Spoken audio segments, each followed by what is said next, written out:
My parents tried to make me forgive my cheating ex because my dad plows his co-worker on the daily, and my mom still stays with him, so I told my mom to look in the mirror and ask herself if that's who she thinks I should be. Posted by u/throw_ra_cow life. So, I, 27F, was supposed to be married in July, but 2 months ago, I came home from a work trip to find my ex-fiancé in bed with my best friend's sister. I kicked him out, canceled the wedding, and warned him that I would get rid of his stuff if he didn't come to get it. Weeks later, I dumped everything on the curb with a free sign, sold, donated, or dumped everything he had given me and pawned the ring. I blocked him everywhere. I called the cops on him when he showed up, after I gave his stuff away, banging on my door, called them again when he turned up at my workplace and made a scene, and called them on his family when they showed up en masse to plead his case. I didn't go scorched earth on my ex-best friend's sister, but I did tell her husband that I caught her in bed with my ex. Last I heard, she had been kicked out of the house and was back living with her parents. My ex-best friend tried to talk me into giving them both a chance to explain, excuse me, then got angry at me for ruining her sister's relationship and called me petty and cold-hearted. So, I kicked her to the curb too. I don't want dishonest people who are blasé about betrayal in my life.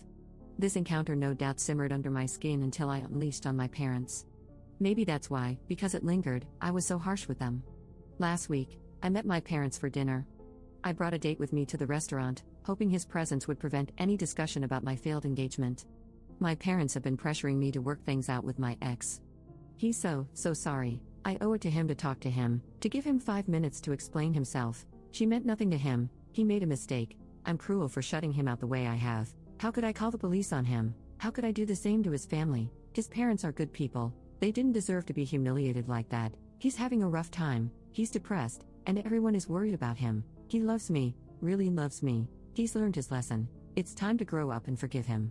No, my date's presence didn't stop them from bringing it all up again. I lost my cool. I asked my father if he expected me to give my ex a pass every time he sticks his thing into anything that moves, like he does. I asked my mother how turning a blind eye to her husband's infidelity works for her. How does she hold her head up while having lunch with women who have slept with her husband for years? Is that the kind of man, the kind of life, she wants for me and my sister? For her daughters? I asked if they had any idea of the impact that knowledge had on me and my siblings growing up, knowing that dad was late home from work because he was screwing his secretary, knowing work weekend was code for a dirty weekend with a woman who wasn't our mother. Did they not know why, out of their 4 children, I am the only one who still talks to them? Do they not question why they were not invited to my brother's weddings? Why they have never met either of my brother's wives and children? Do they think my sister's silence is because she's being dramatic and throwing a tantrum? Really? I stood up from the table, congratulated them on the loss of their last remaining child, and told them I hoped their arrogance, willful blindness, and misery would comfort them in their final breaths. Then I left. My date, I should have saved him for a proper occasion rather than using him as an FU to my parents, took me to the nearest bar, let me cry on his shoulder while I proceeded to get wasted, then made sure I got home safely. The next day, he messaged me to see if I was alive and sent a double cheeseburger, large fries, and a large soda over to my apartment. I didn't block my parents, but I haven't heard from them. It's been a week, and I've calmed down enough to feel regret, not for what I said, but because I can picture the looks on their faces when I made my final farewell. I crushed them, hurt them, especially my mother. Despite their faults, and there are many, I love my parents. I don't like knowing I hurt them. I'm feeling a lot of guilt about it. Was I wrong here? Edit. I have yet to read all the comments, but from what I've seen so far, I think some details need to be cleared up. My date knew we were going to have dinner with my parents. He asked me out that morning. I told him my plans for the evening and jokingly asked if he wanted to come along. I didn't expect him to say yes. I then informed him I wasn't serious and that it would probably be a little uncomfortable, and he replied that if needed, he could post bail. So, there you go. He did not enter that restaurant unaware of potential drama. Edit.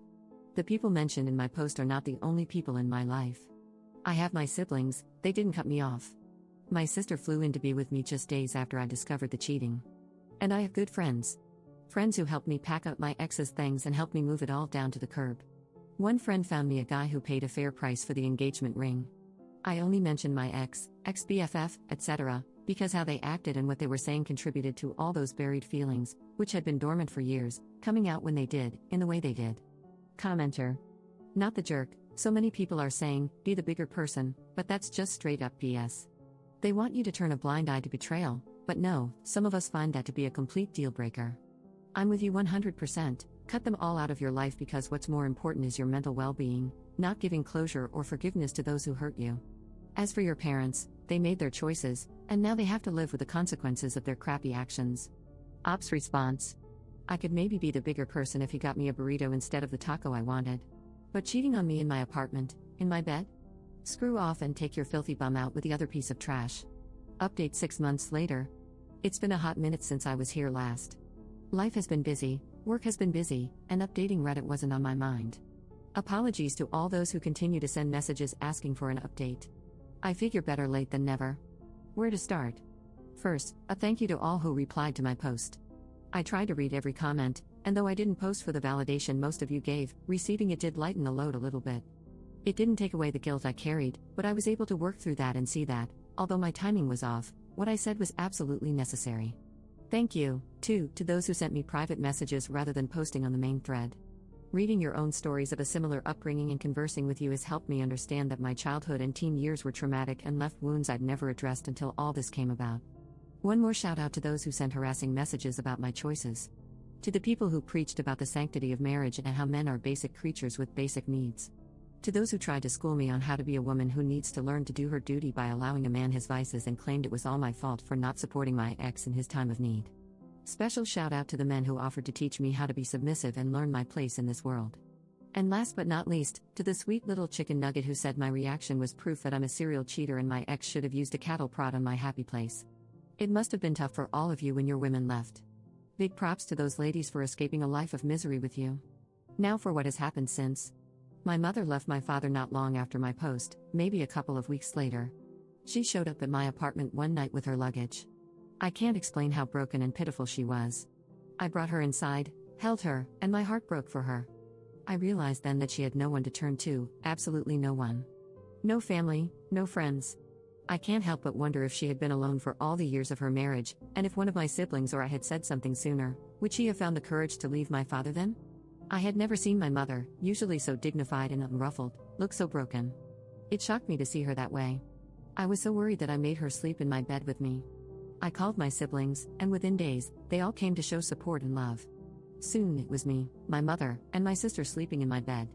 It was good for her to see that her children still cared. Because we did care, we did love her. It was the situation that my siblings had distanced themselves from. At first, my mother stayed with me. She was having a hard time, years of humiliation, shame, and guilt ate at her. I was worried about her state of mind and didn't like leaving her alone. I couldn't take time off work to be with her every second of the day, so I took her to the shelter, and we got her a dog. My thinking was that if she had something to take care of, it would distract her from dark thoughts.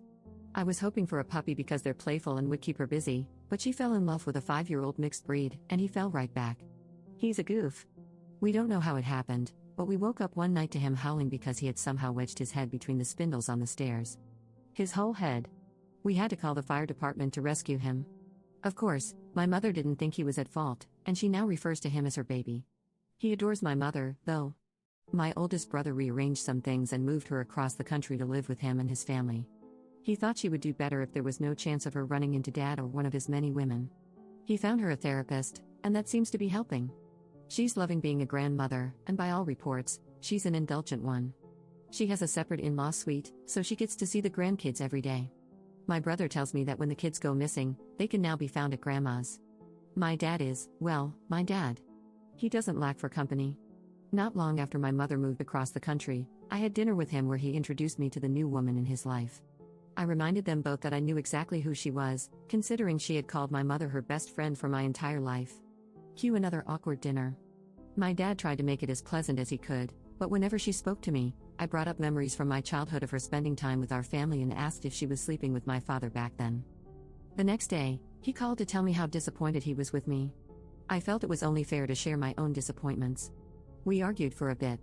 He tried to downplay all he had done over the years, attempting to play the victim of his own actions. I ended up cutting the conversation short and blocking him. It was just over a month ago when he showed up at my door. I wouldn't let him in, and I'm sure that rattled him. He told me he didn't want to lose me too. Say what you want about him, but he is my dad. I love him. I don't want to lose him either. He promised he wouldn't force me to interact with any of his women. So far, we've had a couple of pleasant outings, and they've gone well. I'm cautiously hopeful that we can continue to be in each other's lives. As for me, well, I took the advice some of you gave me and started therapy. It's humbling to realize that, though you may think you're fine, you're actually not. It's been almost unbearable to face all that history, and excruciatingly painful to dig through it all. After some sessions, all I want to do is head to the nearest bar and drink until I forget everything I just went through to figure out where it all started and why I am the way I am. I think therapy is one of the most difficult things I've ever done. I don't know how some of you have been doing it for as long as you have. I also don't know why you do it so willingly. I must be crazy for listening to all you crazies in the first place. But it is helping. Now, for the update most of you want. I can't even tell you how many messages I've received from people wanting to know about him. It was almost like you all were saying, "Girl, we don't care about whatever life crisis you're going through, just tell us about the date." Well, I haven't replied to any of those queries because my post wasn't about him. But now, I figure in a roundabout way, I owe you something because you all played a part in where we are today. I won't give a rundown of everything that's happened between us, but I will share a few things. He contacted me after seeing a podcast on YouTube. He sent me a link with a query, "Is this you?" To say I was mortified would be an understatement.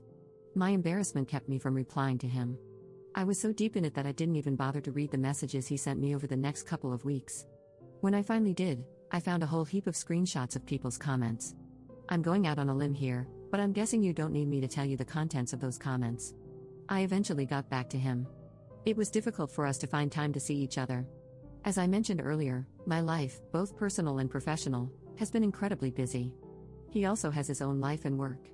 We were only able to meet up for coffee a couple of times, and I didn't think we were going to be able to grow a friendship, let alone anything beyond that. But I've since learned that he is tenacious and persistent, like a dog with a bone. He kept at it until we finally found time for a second date. That date went well and led to another, then another. Eventually, he introduced me to the two most important people in his life, his grandparents. His grandfather carves little wooden figurines, and I've since acquired a flock of wooden birds. His grandmother thinks I'm too skinny and feeds me whenever I see her, usually sending me home with food. He gets along with my sister and brothers. He came with me to visit my mother on her birthday and met them all. He was very gracious with her. I had him saved on my phone as Cheeseburger.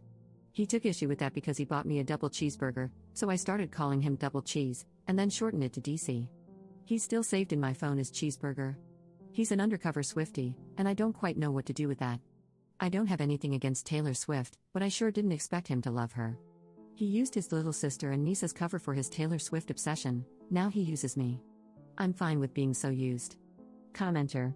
I was hoping to hear something about the cheating ex, like he's homeless and lost his job, lol. Ops response. He's not even a blip on my radar.